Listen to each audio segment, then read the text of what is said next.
नमस्कार, कैपिटल दर्पण न्यूज देख रहे हैं आप और मैं हूं आपके साथ गुंजन। रुक करते हैं आज की बड़ी खबरों पर।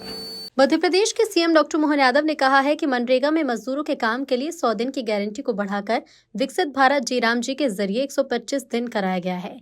यह आगे बढ़ने वाला कदम है। इसमें साल में कभी भी मजदूरी प्राप्त की जा सकती है, जिसमें कृषि श्रमिकों के काम की उपलब्धता सुनिश्चित की जाएगी। मध्य प्रदेश सरकार, भारत सरकार द्वारा जयराम जी जो वर्तमान में हमारे सबके लिए ग्रामीण क्षेत्र में काम करने के लिए ज़्यादा अनुकूलता के साथ, ज़्यादा धनराशि के साथ सभी प्रकार के चीज़ों को जोड़ कर के ये जो नया बिल आया है, जिसके माध्यम से मध्य प्रदेश के लिए एक सौभाग्य रहेगा, क्योंकि सबसे बड़ा भौगोलिक एरिया में से दूसरे नंबर का राज्य हमारा है। और ऐसे में जब हमारे अपने ग्रामीण क्षेत्र के सभी प्रकार के विकास परक कामों के लिए, रोजगार आधारित कामों के लिए जयराम जी के आधार पर बड़ी धनराशि माननीय प्रधानमंत्री जी के माध्यम से देश को दी गई है।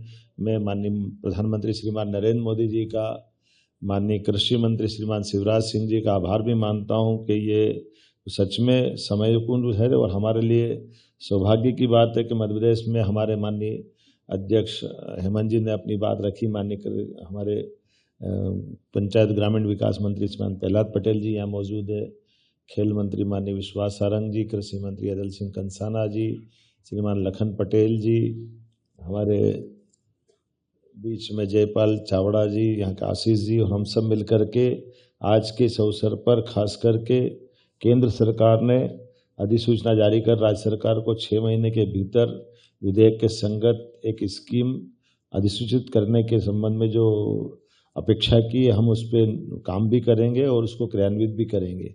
जिस प्रकार का मुझे बताया गया है कि मनरेगा के माध्यम से 100 दिवस के रोजगार की गारंटी थी और इसको बढ़ाकर 125 दिवस किया गया है, तो ये निश्चित रूप से उससे आगे बढ़ के करने वाला कदम है। इसी प्रकार से अधोसंरचना के लिए भी, जिस प्रकार से स्थायी कामों के लिए इसमें आजीविका सृजित होगी, कौशल और उद्यमिता में काम होगा। अब हम सब जानते हैं कि हमारे यहाँ कौशल की बात कर रहे हैं, उद्यमिता की बात कर रहे हैं, तो उसमें भी बड़ी संभावना है। मनरेगा में वर्ष में कभी भी मजदूरी प्राप्त कर सकते हैं और खास करके व्यस्तम समय से लेकर विशेष रूप से बुआई और कटाई के समय में भी कृषि श्रमिकों को काम की उपलब्धता को सुनिश्चित किया जाएगा। इसके अधिनियम में राज्यों को एक वित्तीय वर्ष में कुल मिलाकर 60 दिन का अधिसूचित करने का प्रावधान है। बुआई कटाई की व्यस्तम और समित अवधि को भी इसमें सम्मिलित किया है।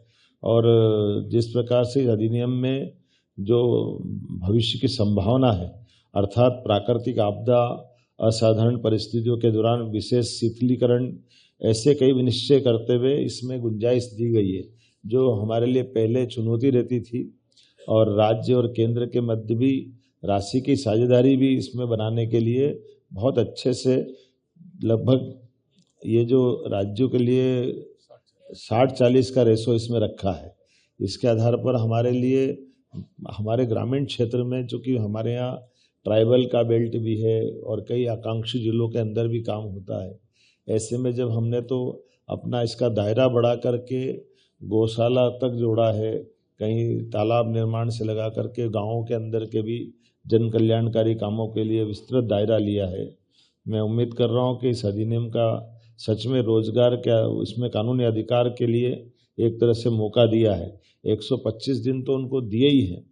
अब इस बात को तो किसी से कोई छिपा नहीं सकते हैं कि पहले के दिन 100 दिन थे, अब 125 दिन हुए।